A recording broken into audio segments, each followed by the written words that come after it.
This week on The Snack, Timothee Chalamet, fast food wars, and marathon chaos. This is a Dear Media production. Enjoy! Hi. I'm going to give you a weather report. Us in New York, we have made it as a collective family. It is 70 degrees today. We got through the marathon of blizzards, and it's 70 degrees and beautiful. Well, it's 66 and cloudy in LA, so we are coming to you guys from both coasts. Raina's in New York, I'm in LA, but mentally I'm still in Singapore. Do you miss it so much? I miss it so much. It was the best time of my life. If you guys are new around here, I just took my honeymoon/brand trip to Singapore, and we will recap it on the Monday episode. My current husband is going to be the guest host, so Raina's taking a week off of a Monday episode, which is unprecedented. First time ever. Yeah, so I will talk more about it then. But no, it was really like so wonderful, and I wish I was still there. It's a perfect I wish you were place. still there too. I know. Well, welcome back. Thanks. Well, it doesn't affect me because we're long distance this week. So no matter what, I would be looking at you across the screen. I wish it for you. Okay, well, let's thank some of our partners, and then we'll get right into it. Thank you to Shopify. See how easy it is to start your own business at shopify.com/GGE. And thank you to Quince. Get free shipping and 365-day returns on your next order at quince.com/GGE. Okay, so we are just going to kick it off with a fast food report. This has been sweeping the nation. Battle of the CEOs, essentially. Yes. So the McDonald's CEO, they filmed him trying their new burger, the Big Arch Burger. So it is really a mouthful. It's huge. Yeah. And he starts off by saying, we love this product. So people immediately pounce on this. They're like, it's interesting to call your food this product. Well, I'd say item, like Item. saying Totally. items. Yeah, this menu item. Like saying, like, I'm going to try this food is weird too. Food's not the word. It's item, menu item. Menu item. Totally. Menu item. And the product is not food. Like, what are we eating here? Product is giving not edible. I mean, the word product says to me, we're not eating this. Yeah. So he slides it over. Listen, I'm not slamming his appearance. His outfit is not giving I eat McDonald's. He's this, Harvard dork, right? Like that's not even a slight. It's just, that's what he is. He's like this nerdy CEO. And like, more than anything, I want to see this fucking guy take a giant bite of this burger. Like the way he looks, like in his business casual, like I want to see him fucking chomp into it. You're like, surprise me, delight me, dazzle me. And he looks like he's there to give tax information. Like I would let that guy from like H&R Block or TurboTax do my taxes this 100%. Season. But I don't want to get product information from him about McDonald's items. So he takes a bite, and it's the smallest bite, which is funny because the item is so big. Okay, you know what I think about when I zoom out is like all the other people that were probably in the room, the social media person that helped write this, the camera person, the lighting person. Like, was anybody like, let's pick it up a little bit. Let's get really more excited than this? So he takes a nibble is the only word that can describe what he takes, but the language is even funny. He's like, it is so good. I'm going to do a tasting right now. I'm going to eat this for lunch, just so you know. Like he is like really trying to convince like someone just lying through their teeth. You're not eating this for lunch. Yeah, no, I can tell by your outfit you're not eating this for lunch, sir. And you and I love to think about the BTS of like couples together having like special moments that they film. Like how many times did they run it? Like I filmed this Man on the Street thing the other day, which you've done also. It's called Are You Okay? And I had the host, I had a producer, I had a lighting person, and I had a camera person to film like a 1-minute Instagram video. And like, I'm assuming McDonald's has more than that. And he has an assistant, a secretary, people like, no one was like, let's change the wording and the vibes a little bit. No one was like, we have to redo it. You don't look like you're enjoying the product. So it took off immediately, and so many other fast food brands responded. You know, Wendy's was on top of it immediately. First comment. So Wendy's, well, and then they filmed their own version. So Wendy's, Burger King, the presidents of these companies crushed it, obviously. Jack in the Box which I've never had it in my life, but my husband eats it more than he would like to admit. They did this one that was like small bites. We don't do that around here. And they use the viral Kendall Tool Peloton, like get them banned. We don't do that here. Like audio with it. Get them banned. We don't do that here. Oh, now I'm pissed. The comments on the post too on McDonald's, I mean, people flooded it and all these branded accounts. Obviously, Carl's Jr., you sure you want to take a bite of that? You have Pepsi get in here. What's a bite without a sip of Pepsi? Pepsi, you could have gone harder on this, okay? No. I know. Pepsi, you could have talked harder shit. And then also, what does the Slack channel look like when Pepsi's about to respond? Like, are they like, Pepsi, it's time to go in? Like the social team, and then that's all they come up with too. Like, I'm disappointed there. All right, I am disappointed at how they workshopped it. Jack in the Box did great. From one CEO to another, you should eat your product. So Jack in the Box, a little straightforward. We could have punched it up a bit, but then they did their response video. It was great. Right. Yeah, they did a diss track. Yeah. Wendy's, your CEO reads this as a threat. I don't understand that. I don't understand it either. But I like all these branded accounts. It must be Gen Z. Yeah. Clip it. And then there's all these parodies on top of it. So the number one that people have sent me is someone pretending to be the Dasani CEO and just a cup of water that has like a piece of tape written Dasani and Sharpie. And he's just like, do I really have to drink this? Like, so many people have sent it to me because I've been flaming Dasani for years. And I was thinking, what are the things that I couldn't pretend to like? And Dasani is up there. Like, I don't think... Oh, you could never. I feel like I've been leading this charge of hate for Dasani for years. Also, Aquafina, it's just as bad. They don't get enough hate. They get their water from the same pool, whatever. And I was just thinking of like what I couldn't pretend to like Dasani, Aquafina, same thing. Matcha, green dirt. I've been that matcha hate train forever. And then if we're talking fast food, the one item I feel like I might not be able to pretend to like is the McRib. It has always given me the ick. And I know it's like a cult favorite, but I think most fast food items I'm not eating on the regular, and they're like, a lot of them are really gluttonous and they gross me out a little bit, but I could enjoy a bite of most things besides the McRib. I'm surprised you haven't come around on Dasani because it is the official water of Delta and honestly the entire airport. So it's so offensive. I can't believe it. It's not spring water. It's like disgusting pool water. Okay, I think people are going to really get mad at me for this one. But I think actually, I will say, I think universally people agree it's not good are the French fries at In-N-Out. Like, people universally do not think they're good unless you load them up animal style, right? Like, that's a thing. Yeah, they're not on par with the burger. It's a shame. You want them to be better than they are. They're a little too processed for me, which I'm a processed ass girl, okay? I love McDonald's fries, Wendy's fries, Shake Shack fries. Shake Shack tried to do fresh cut fries. I love Wendy's fries. Shake Shack tried to do fresh cut fries and people like revolted and they had to go back to the old fries. Yeah. Okay, so on that note, we are going to do our power ranking of best fast food items. And Raina has recently revealed to me that she doesn't really know fast food and she didn't grow up eating fast food. And I don't understand this. Like, I thought she was more down to earth than this. I don't know where this bougie bitch is coming from, that you didn't eat fast food in high school. First of all, you just had to differentiate between drive-thrus and not. So there was a lot of places I didn't know just didn't have a drive-thru. I didn't even have a car, by the way, until I got to college. So I didn't drive. But I guess some of my friends drove. Yeah, I really only grew up with Wendy's. That was kind of it. My mom was in charge of all food decisions. She cooked every single night. I don't think my friends and I went anywhere except for Wendy's. It was the only place close enough to drive. My high school was like in the middle of the city. Like, Taco Bell wasn't around, KFC wasn't around, McDonald's wasn't around. I've asked myself many times. I don't think I've ever been to Burger King. I wasn't actively trying to avoid it.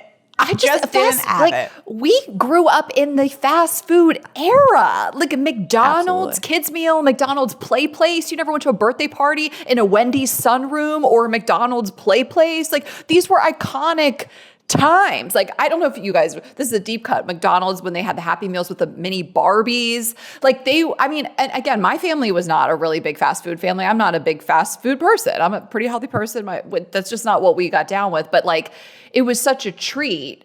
And then in high school, I mean, if we skipped out and went to lunch, like always Wendy's, we were always up in that sunroom. I wish I was in a Wendy's sunroom right now, but it's just, we would get fast food all the time. Like, I just remember one of my friends, I always wanted to be a Burger King. Like, that was the life. I'm jealous of these childhood memories. I'm hearing you talk about it and with sparkle and whimsy, and I wish that it was my experience. We just had Wendy's, no Taco Bell, no KFC. I didn't have any of those things until college. I love those things now, which is crazy. That's what it was. I mean, it was in like, my high school was like in a neighborhood. Yeah, I grew up in a small town, but we had all the fast food places. I know. Listen, I don't know. Maybe we just didn't drive that far. We went to Pizza Hut a lot. Pizza Hut lunch. Obviously, Pizza Hut, the Book It program. Like, I was at Pizza Hut every week getting my personal pan pizza because I read so much. So let's rank our fast food items. And the requirement is drive-through.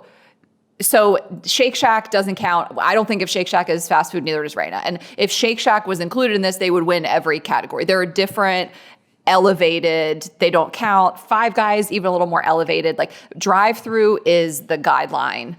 So like old school. And like, I want to start by saying, like, I don't eat fast food a lot, hardly ever now. And so I'm not like a connoisseur. Mine are going to be more classics, which I think what we should be ranking anyway. Like, I don't know all the new shit. I don't know what Sonic is doing. They're always doing something crazy. They're always got so many different types of products. I see commercials for them. But so these are our top 5. Yes, I need to double down just by saying Five Guys and Shake Shack made to order. You can order certain things on, off. I mean, it's a totally different experience and price point. So no drive-thru. Yeah, and like Chipotle, that's fast casual. Like, fast food, fast casual is a different category. If there's a line you walk down and you can order certain things into it made to order, not fast food. 100%. Yep, there it is. Okay. How are you going to rank them? I'm going top to bottom. Okay. Number 1 to number 5. Okay. And I have one honorable mention. I just got really excited doing this. Okay. Okay. My number 1, Chick-fil-A chicken sandwich. It's literally the best. It is the gold standard. I would eat a Chick-fil-A chicken sandwich over a lot of like famed, popular restaurant chicken sandwiches. Like, it is that good. I don't trust anybody who doesn't like it. I know you can have issues with the brand as a whole, but like, you can't deny that is the best chicken sandwich in existence. And anyone who says they don't like it, like, it's sus to me. That's the best. That's the best chicken that exists. I knew it would be your number 1, so much so that I seeded it to you and I picked a different menu item from Chick-fil-A just to let you have that. In your ranking? Okay. Yep. Number 2, cheesy gordita crunch. This was revolutionary. It still is the Taco Bell cheesy gordita crunch, a hard taco inside a soft taco. It's legendary. Yep. They introduced it, I remember, and then they took it off the menu for a little bit, and then it came back, and now I do think it is permanent. Again, I'm not an expert, but just an unbelievable menu item from Taco Bell. Unbelievable. Okay, 3rd, Wendy's Frosty. And then, of course, you can dip McDonald's fries in that. That's such a delicacy. I'm not crazy about Wendy's fries. I think they're too thick and too soggy and not salty enough. But McDonald's fries dipped into Wendy's Frosty. But just my number 3 is a Wendy's Frosty. Like, there's really nothing like that. It's thicker than a milkshake, thinner than ice cream. It's considered a frozen dessert. It's just, again, it's like a revolutionary menu item. Okay, number 4, Arby's curly fries. Oh, that was a good one. That was a great call. I think those are the best fast food fries. Yes, they hold their crisp really well and they're seasonal. Yes. Nice they're color. Like, they're restaurant quality to me. Like, those are like, you're going to get them at Hillstone vibes from Arby's. Totally. Okay, and my number 5, I did want to put a burger in here, and so I am just going to go with In-N-Out. Like, that is the best burger to me. Like, I really do love a Burger King Whopper, but I just think In-N-Out, we're here in LA. Like, if we're going actual fast food, I do think that's the top.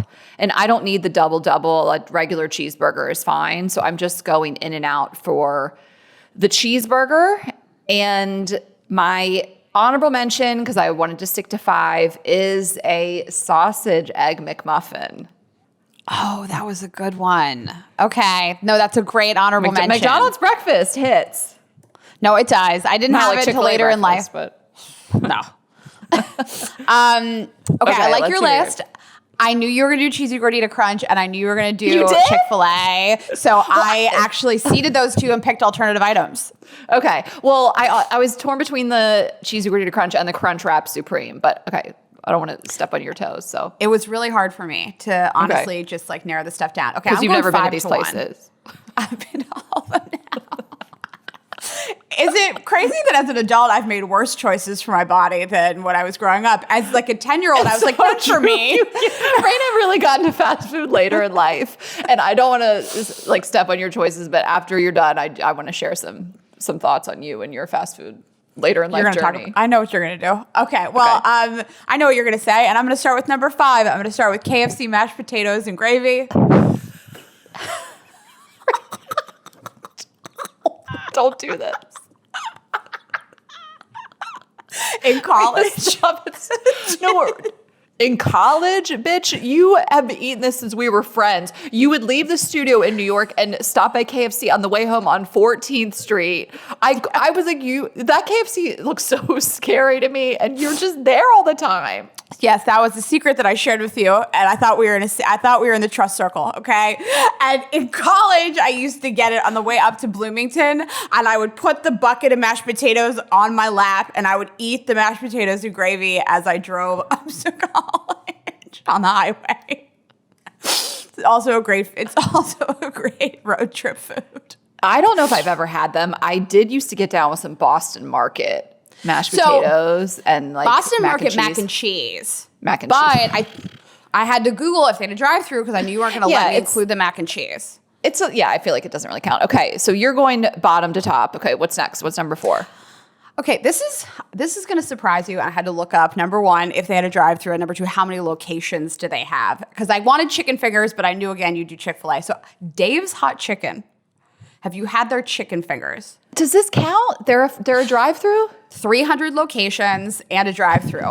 Okay. So we drove by one the other day. Yep. I like the spice. Totally. I like the dips. I really like their chicken fingers. Okay. Number 3, Chick-fil-A mac and cheese.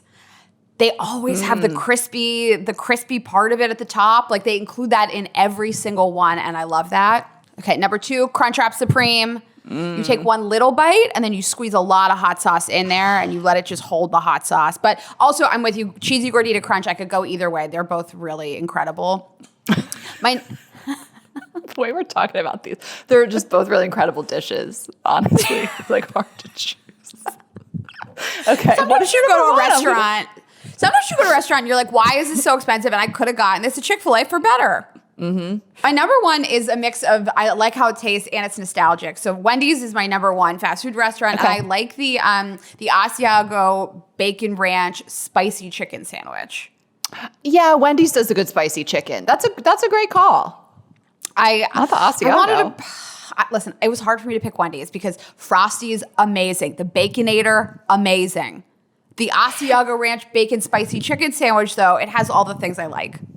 I like a Wendy's burger, too. I mean, Wendy's is the number 1 that I went to growing up and in high school. And they used to do they still do a square patty. Wasn't that their thing? Yeah. Like their patty, I just really liked the patty. The fries never really hit for me. But we also grew up with a Wendy's salad bar. I mean, we had like a true 90s Wendy's with a salad bar, a sunroom. Like it really was iconic. And probably right now it's like a place to get your turn in your car title. It's probably you know what I'm saying? Right. Like one of those tax no more title birthday parties. loans places. Yep. Yeah, no more birthday parties. Wendy's had, my dad took us to Wendy's strictly. We had no money. He was like, we'll just go to Wendy's every weekend. But I don't remember a salad bar. I remember the Pizza Hut buffet. They were rare. Loved the Pizza Hut buffet. Oh, for sure. So Wendy's salad bar, really rare, really exclusive. So we did have one in Smyrna, Delaware. Okay, so those are fast food power ranking. Let us know your faves. I've just had this on my mind for a long time that I wanted to do this, and this was the perfect timing. So anyway, thank you to McDonald's for bringing all this to the forefront and creating this hilarious cultural moment for everybody. Yes. And let's move on to Timothee Chalamet. So Timothee Chalamet, he gave an interview with Matthew McConaughey. So it was a CNN and Variety town hall event. So it was pretty widely streamed. Matthew McConaughey was the moderator, and they're talking about his career, essentially. And he said that he didn't want to go the way of ballet or opera, where artists want to keep things alive, even though no one cares. And people had strong reactions to this. Yeah, so he took these shots at ballet and opera, but then he kind of did realize he took a shot, and he is like, no offense to the ballet and the opera people. And then he made another joke of like, I've probably lost 14 cents of viewership. And then he was like, I'm just taking shots for no reason. Like, to me, it was weird for him to say that. It was weird. He comes across like a dick. But then I do think he tried to make light of it. And like the tone was light. Like, we should be able to say things we don't like without people canceling us or being so offended. Like, it was a weird move. It was weird for him as an artist. It's his whole family are ballet dancers. He grew up like around the New York City Ballet. So there's a whole part of it like that. Like, it was a bizarre take. I do think he was trying to make a joke. It felt like lighter, and then he even realized it. You know, like, I feel like you or I would get caught up with something like that, like taking a shot at something and being like, oh, no offense. You know, I don't know why I'm taking these shots for no reason. But it went crazy. So I saw this a couple nights ago, and I was like, okay, this is interesting. And then I saw KFC post it, and then I saw the Shade Room post Doja Cat's response to it. And I'm like, oh, like other celebrities are responding. This is going huge. The View is talking about it. Like, this has gone so viral, and I didn't really expect it to take off the way it did. So I'm not that surprised that it went so huge. You're definitely allowed to say you don't like something. There's tons of stuff I don't like. I actually, when people ask me about going to the ballet or opera, it's not where I tend to spend my money. When I think about where I spend my money, it's usually food, travel. Like, it's not the number one place I spend my money. But for this big A-list movie star to say that the ballet and the opera is something that, like, we're just trying to keep this thing alive even though no one cares, it feels like you're punching down on all these people that are theater kids that are making less money, that have less exposure, that's not getting the same type of worldwide media attention that something like Marty Supreme would get. They're not getting these worldwide press tours. It feels mean, and it feels like punching down. And that's why I think I would have a problem with it if I was in one of these industries. Nobody wants to see like one of the biggest stars in the world punching down on other industries and saying like, this is something that no one cares about, so I didn't get into it. It's like, ooh, yikes. Oh, totally. Yes. And I don't know. He's flying a little too close to the sun. I think he's gotten so much attention. I think that he has been coming across as really cocky. I think that people want him to be humbled. Like, I don't know that this is necessarily so much about ballet and opera. A lot of people are pissed about this. And a lot of these people, I'm sure, have never been to the ballet or the opera.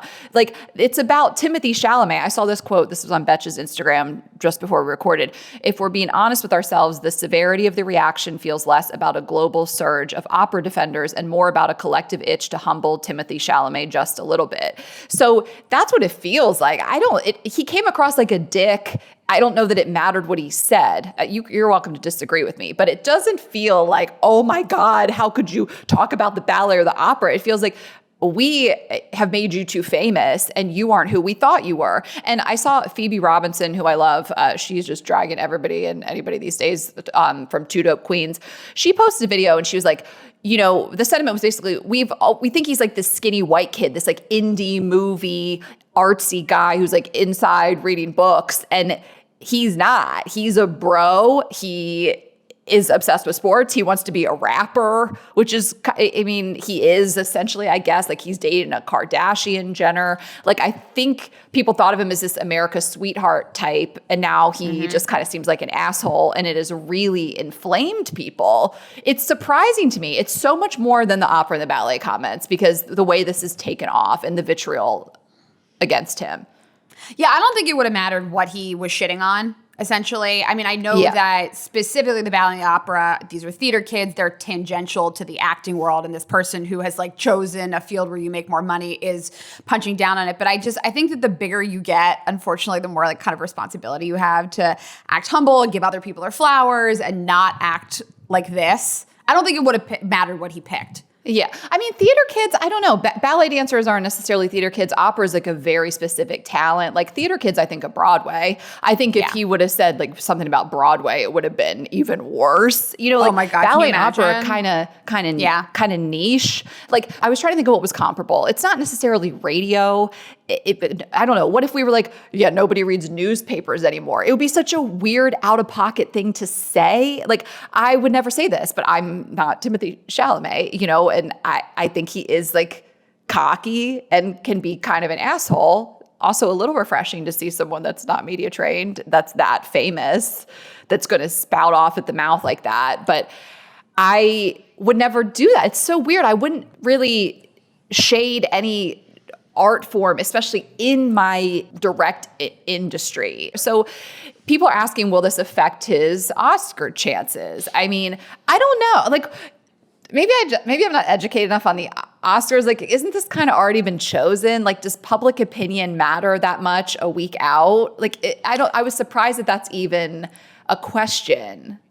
I think that that's thinking the public opinion matters. And I thought that the Oscars and all of these award shows were kind of not rigged, but, you know, there's certain people that are pre-selected. I mean, how many times do I see like movies that are selected for Best Picture or whatever, and I'm just like, oh, I don't care about that. Oh, you know? For sure. I just thought a week out they'd been selected already, I guess. But I guess they can make changes at any time. I don't know enough about it. And again, I think some of it's kind of rigged. But I am here for Michael B. Jordan potentially winning. That's who they're saying would win if Timothee Chalamet didn't, which, I mean, he was just so incredible in Sinners. Nikki B. Jerkin, I think about when I think about Michael B. Jordan. So I'm like here for that 100%. But I mean, I think, you know, people in LA, they hold space to cancel anybody that is going to cancel. But I don't think this is a cancelable offense. I think it was sort of like, not a Freudian slip, but listen, we all say things in our private conversations that we would not publicly say to other people. And I think he just kind of like forgot where he was. This is not a cancelable offense to me.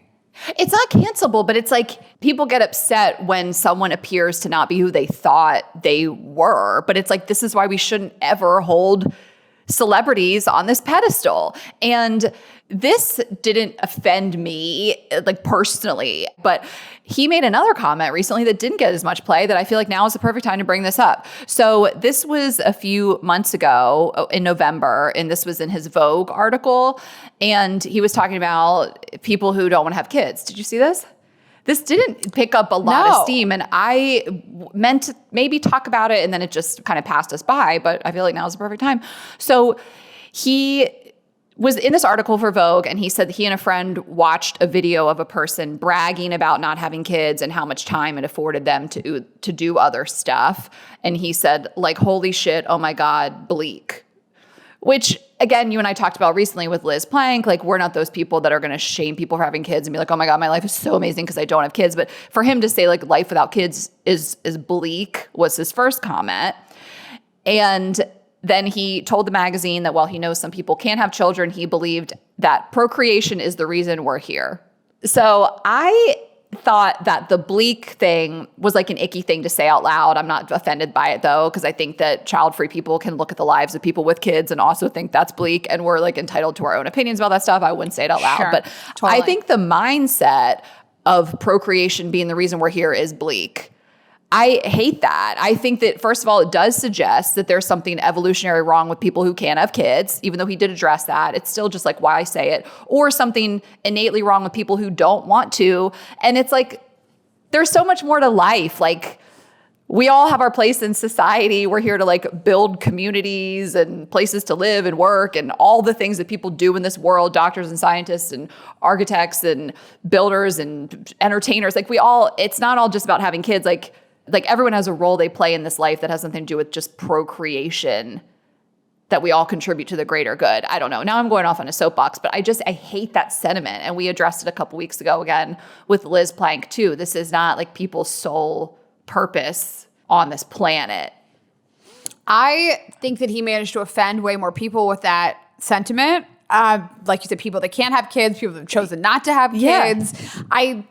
On both sides of the coin, of course, you can look and say like, ooh, that looks bleak, but this is like a really personal choice. And some people don't even have the choice whether to have kids or not. And that to me is far more offensive and upsetting. Also, like the reason we're on this planet sounds vaguely religious. I think it's a much more upsetting statement than insulting. People in the opera, listen, I respect you too, but like people who have chosen to not have kids, my life's not bleak. And I think it's more common. I think it's more commonly accepted to attack women specifically who have chosen to not have children. And maybe it's easier to stick up for opera singers. Yeah, I've been kind of, not loving him as of late. I think it's a good reminder that you don't know anything about these people. Your heroes. I mean, it's great to respect people's art, but like they're still just people. We don't know anything about them, and they do be saying stuff just like the rest of us. That's always the takeaway. Is we don't need to idolize these people and have them on a pedestal. Right. Okay, let's take a quick break and then we will get back into it. Okay, it is March. March is the month where everyone is out of this like reset mode and ready to make actual moves, and some resolutions fade. But for entrepreneurs, March is really like momentum season. You're preparing for spring drops and leveling up your marketing and tightening your operations. And Shopify is the perfect thing to help you do that. So Shopify is the best place to start and grow your business just like ours. Ashley and I have been longtime users of Shopify for both Girls Gotta Eat merch and our full vibes only site. It is the one commerce platform behind the big brands you know and love. And if you guys have a side hustle or a storefront, you're selling locally or globally, Shopify will help you build that and start a whole business. And if you're worried about building a website or that this seems really complex, I have to tell you, Ashley and I have built 2 businesses in here. It is really user-friendly, and there are so many tools to help you build a business that you are really proud of, a website that looks gorgeous. There's AI tools to help you with directions and payment processing and make things so much easier for your business. If you want to write product descriptions, they can help you out. If your photos don't look great, they can help you make them look like $1 million,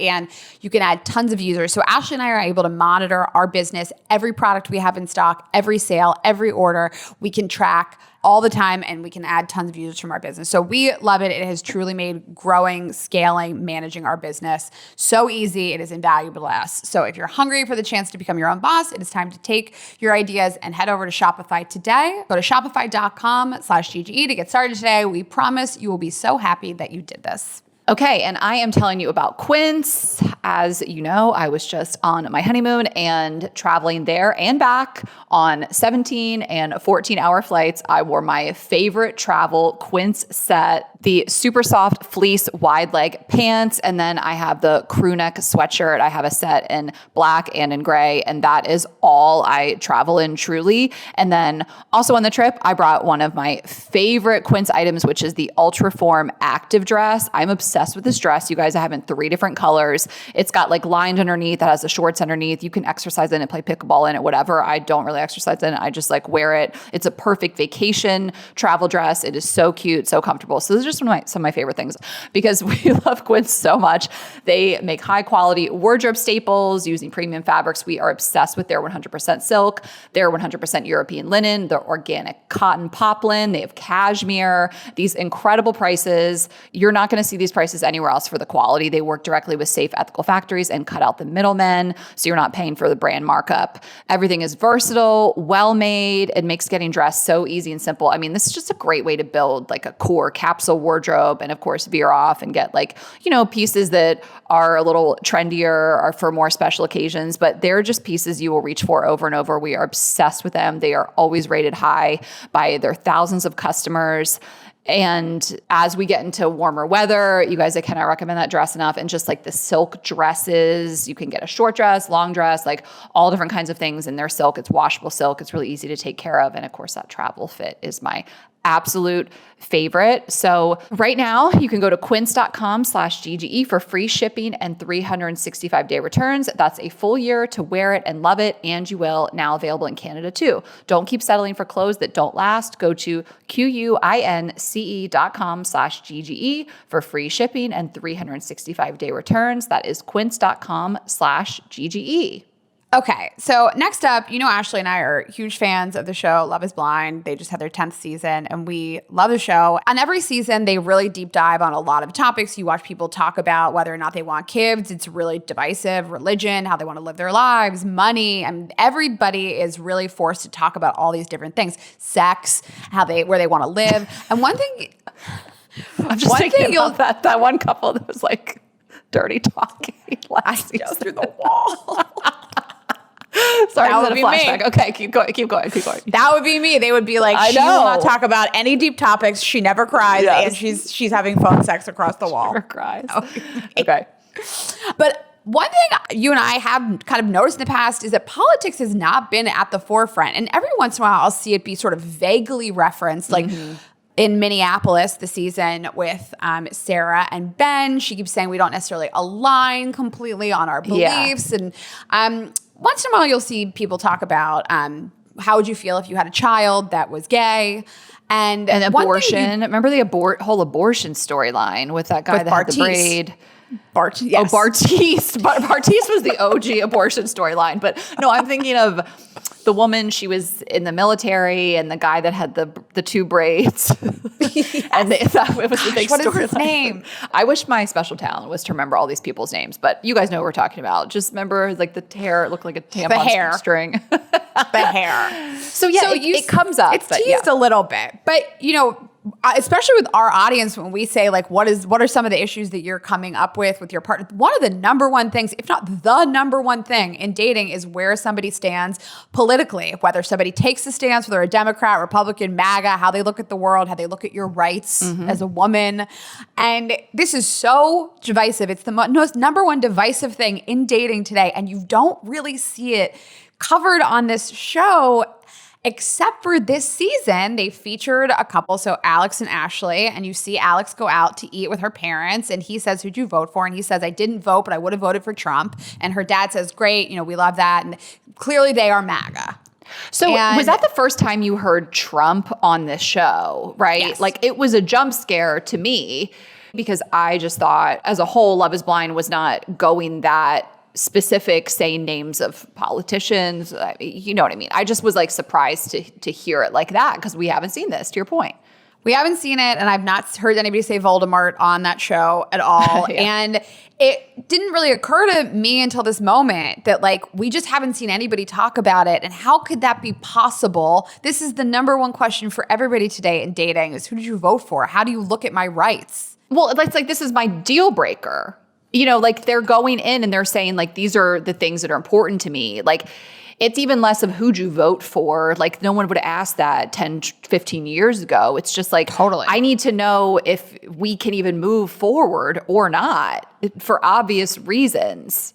And it's a huge deal breaker for most people. And I would think, especially Love is Blind, where you're tasked with saying, tell me right now how you feel about having kids. Tell me right now how you feel about money. Tell me right now how you feel about politics would come up, and we don't see it. So since then, there's been a couple interviews where people have blatantly said, I did talk about this with my dates, and it was cut from the show completely. Yeah, so Kia and Jessica from Love is Blind Ohio, they said they asked their male contestants who they voted for, like, straight up, like, as in, this is a deal breaker for me. And according to them, none of this was shown. Kia said her dates dwindled because she was upfront with the deal breaker being Donald Trump. And she said, not everything makes the cut, but something I stood really firmly on was my political beliefs. And I had a ton of conversations about that in the pods with men who had opposing beliefs. And she goes on to say why. Obviously, we relate completely.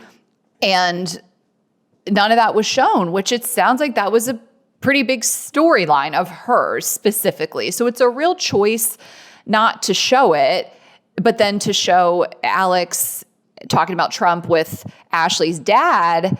And it's so interesting to me.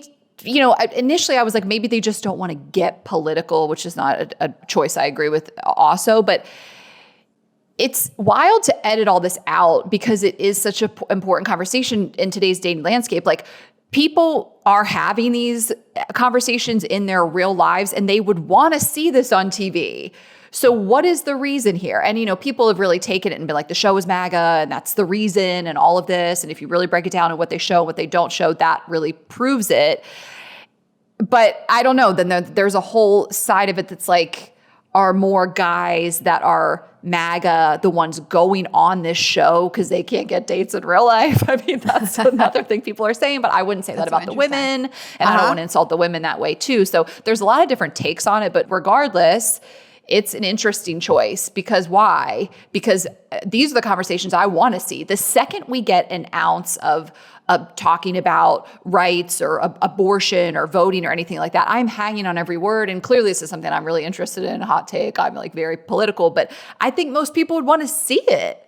I thought it was a choice to not do politics at all, to your point. I thought they were like, you know what, let's focus on romantic factors like children, money, where do you want to live, how do you want to live your life. It wasn't until I heard them actually feature somebody saying, I didn't vote for Trump, but I would have, and somebody else saying, good, you know, we love Donald Trump, that I realized, oh, they are only featuring one side of the coin. And I don't know that I would go as far to say the show is MAGA, but I thought it was a choice to leave politics out because they were like, this is not a factor. But they included one thing. So it's just like an interesting knock that you have other people coming out saying, like, I did have these conversations. And things like, I don't want children gets so heavily played. Like, I don't really know anything about Emma and her partner.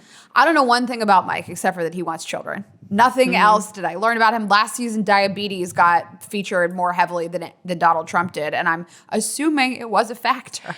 It's such a factor. Like, they're really making a choice by cutting this out. It is such a factor in real life. We get emails all the time about this. We can't discuss it enough because of how heightened it is in today's climate. And then people's families, you know, and so it is coming up, but they are dancing around it. And we love the show. We are going to keep watching the show unless they come out and they're like, hey, yeah, we are MAGA, which I don't think is going to happen. But like, why are they dancing around it? It's clearly a choice. So that's just interesting. Some food for thought for y'all. Well, maybe they'll take a note. And where is the next season? Boston? I don't know. We've been getting promised Boston for a long time, and I feel like just give us Boston. We want Boston. All these short games. Dying for it.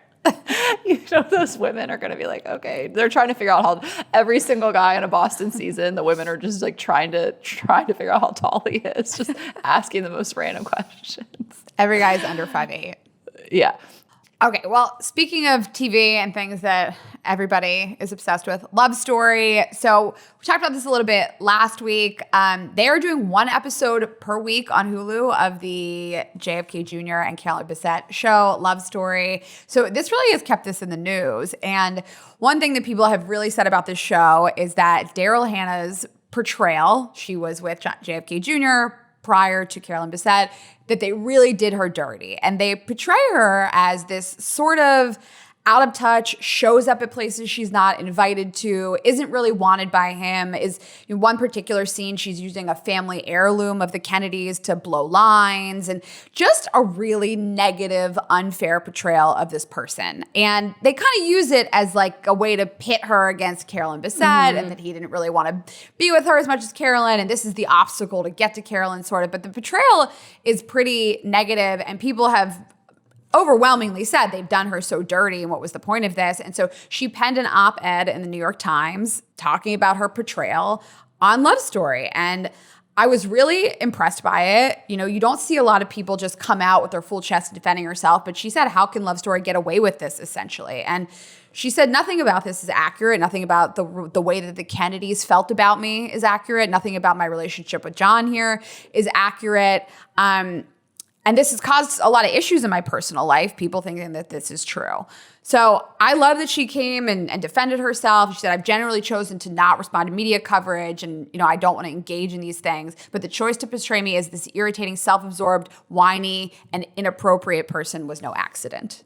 And, you know, Daryl Hannah is not in the zeitgeist anymore as an actress, but she's this philanthropist. I mean, she writes in here, for decades, my work has focused on environmental advocacy, documentary filmmaking, and animal-assisted therapy for seniors living with dementia and Alzheimer's. Like, she writes, my professional life is built on compassion and responsibility. Like, this is a woman who is really contributing to the greater good and like making a difference in the world.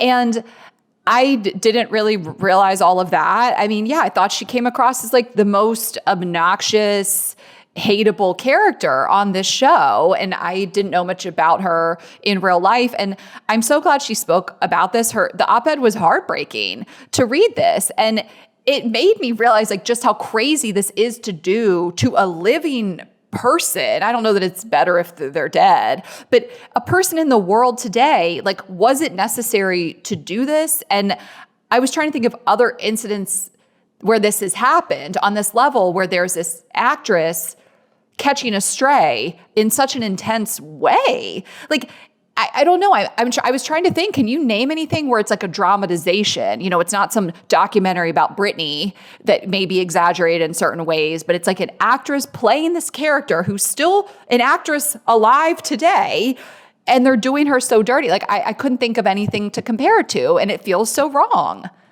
Nothing this dirty. I mean, there's been like O.J. Simpson dramatizations. Right, there's he was alive. Yeah. Crime, a lot of crime dramatizations. But, you know, she said the actions and behaviors attributed to me are untrue. These are not creative embellishments of my personality. These are assertions about conduct, and they are false. I mean, this is just somebody who had a relationship with a person that she loved many years ago who died. And I'm sure that was a really horrifying thing for her to begin with. Her dog died. This woman's dog died. How could they?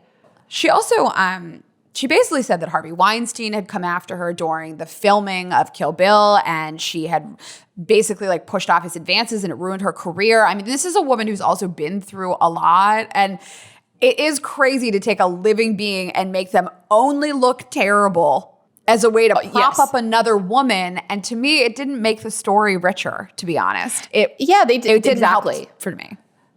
Right. Was this necessary, and why?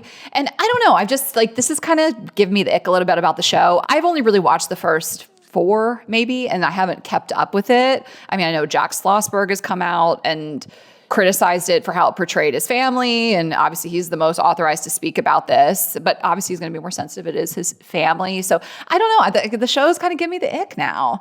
And I don't know if I'm going to continue it. I didn't think it was that great to begin with. I enjoyed it. You didn't think it was that great to begin with. Like, it's like, it's, I told you to stop watching it. Is it mid? It could be mid. So I don't know. I think but Team Daryl, justice for Daryl Hannah. 100%. I think people are obsessed with the Kennedys. I think people are obsessed with history. I think men are really into this show. People really like JFK and that family. I mean, it's a fascinating family and all the tragedy that they faced. And yes, you have Jack Schlossberg, who is now saying like not one thing in this is true. I think people are just obsessed with this story. People are obsessed with their love story. I mean, you have this couple, he flew a plane and killed them both and killed her sister as well. And it's a horrifying story.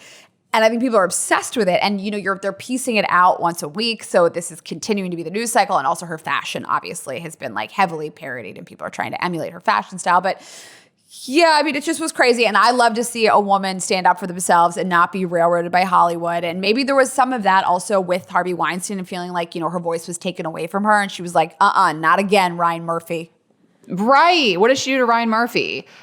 So there's that, and we'll move on. But they also did have a JFK Jr. lookalike contest, of course, in New York, in Washington Square Park, I believe, where they all take place. And the guy that won, he was fine. And there was a ton of guys out there, and they all were very hot. But, you know, that was one I think you should have attended. But so I was going to, and I couldn't figure out what time it was. And I was looking on Secret New York, which is like a thing I follow, and I couldn't figure out what time it was. But people really came out on bikes and rollerblades, and they dressed up as him. And there was Carolyn Bissett's there too. And I just, anytime there's just sweet, healthy, wholesome joy in the world, makes me happy. Okay, let's move on to our headlines, and we will send you guys out into your weekend. So Trump fired Kristi Noem as the Secretary of Homeland Security. I mean, yay, but like Senator Mark Wayne Mullen, one word, Mark Wayne, has replaced her. He's no better. I mean, it's just one of those things of like, don't worry, they'll find someone worse. I mean, Kristi Noem is the devil incarnate, truly. I mean, she killed her 14-month-old dog.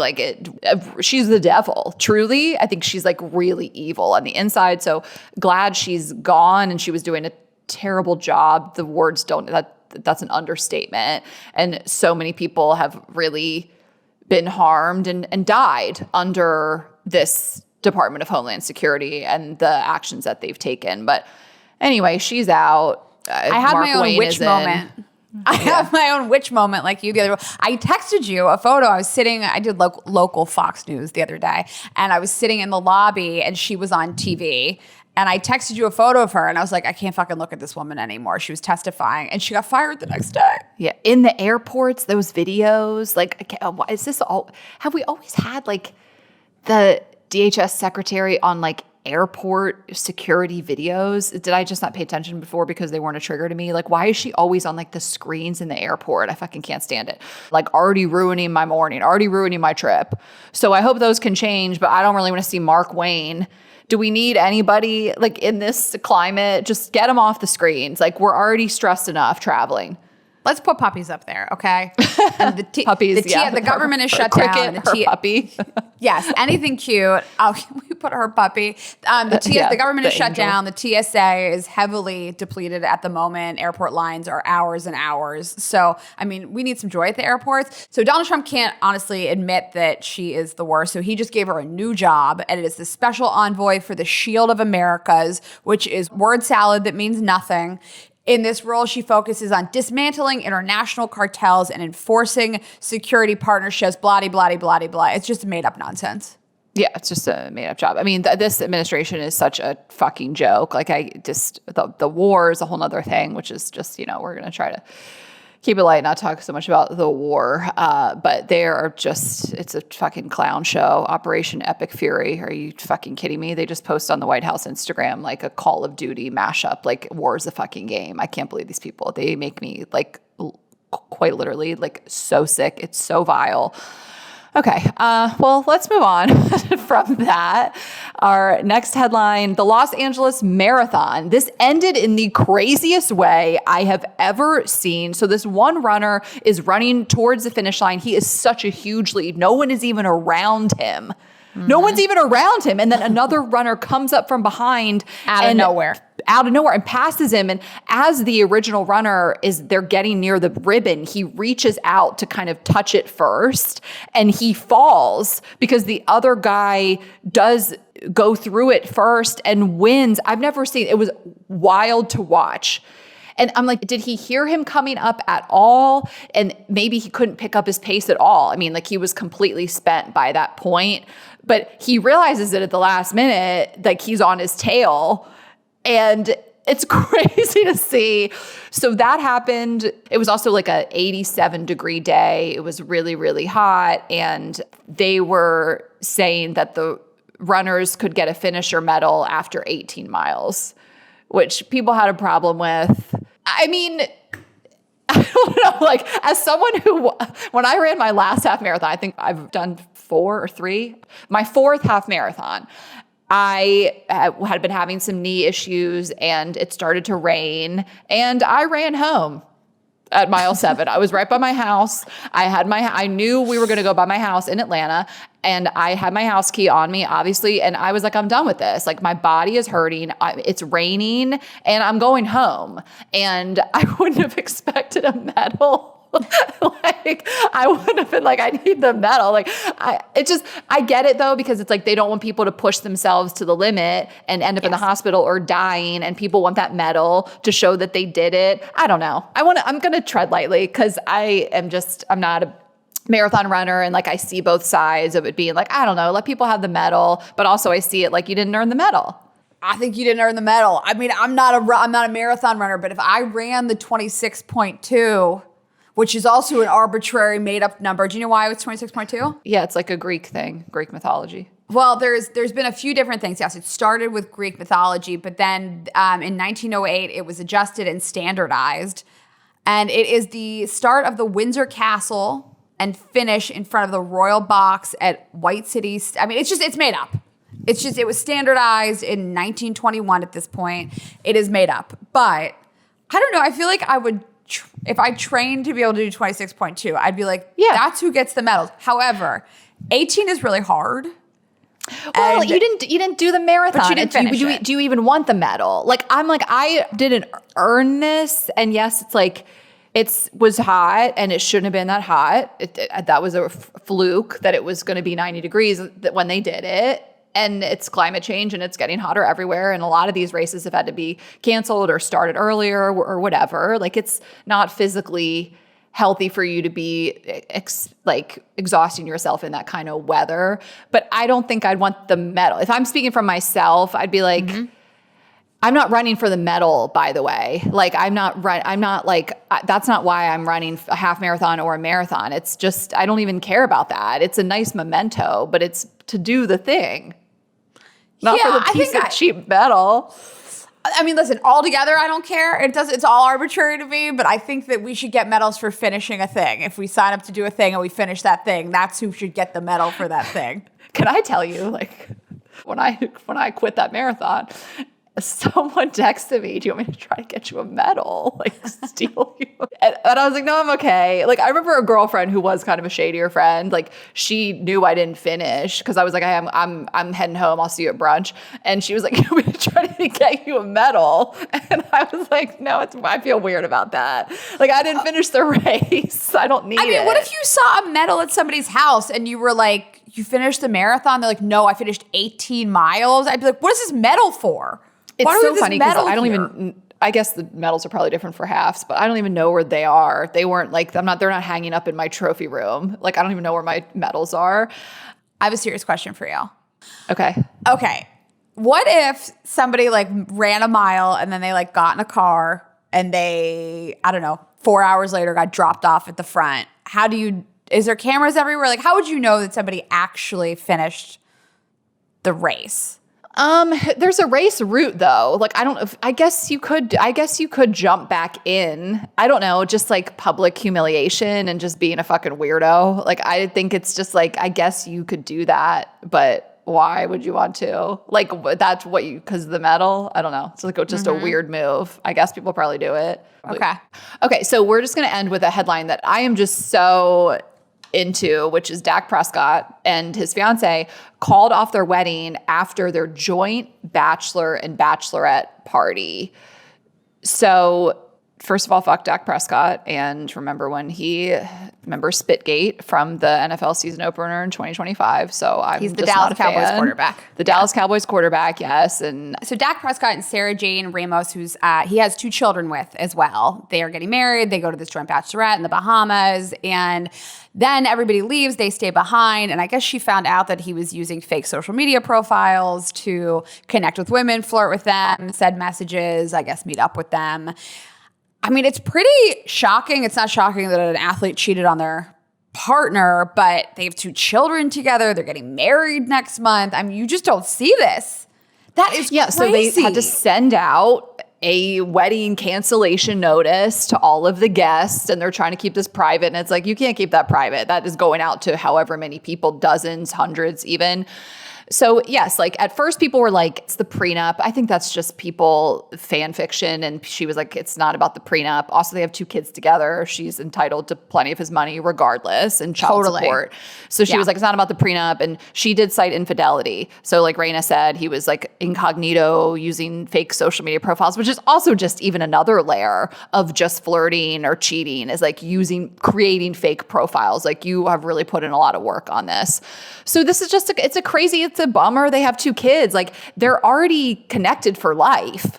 So they had even more of an incentive to get married. Like, when I first saw the headline, I didn't know they had 2 kids together. I don't know enough about Dak Prescott. I really don't care. But it's just like this, that's even crazier what went down. So I did not expect this. I didn't expect her to walk away. I mean, to have 2 kids, like, I'm proud of her. I'm impressed because it would have been easy to stay. Yeah. The comments are so funny. I was in the comments last night on what's on Instagram account. He still can't get a ring. Dak threw an interception.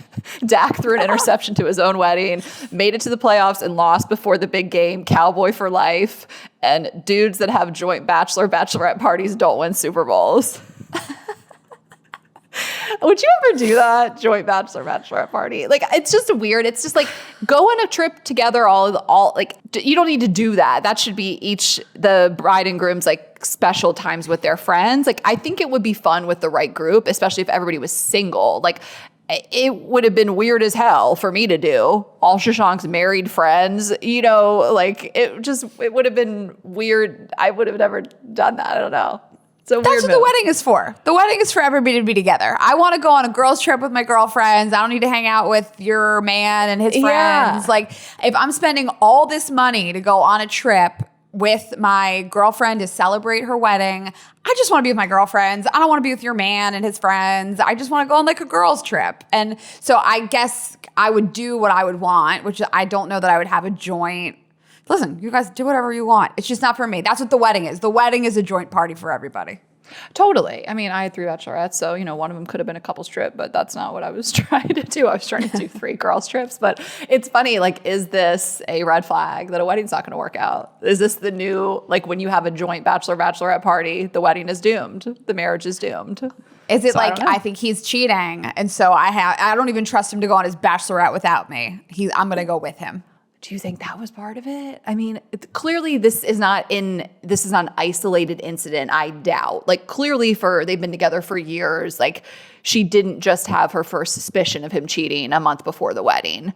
So I don't think that this is her going on the bachelor party to keep control of him, because he travels all the time, and if he wanted to cheat on her, he would cheat on her. Yeah, you're right. But people get a little crazier on their bachelor party. Yeah.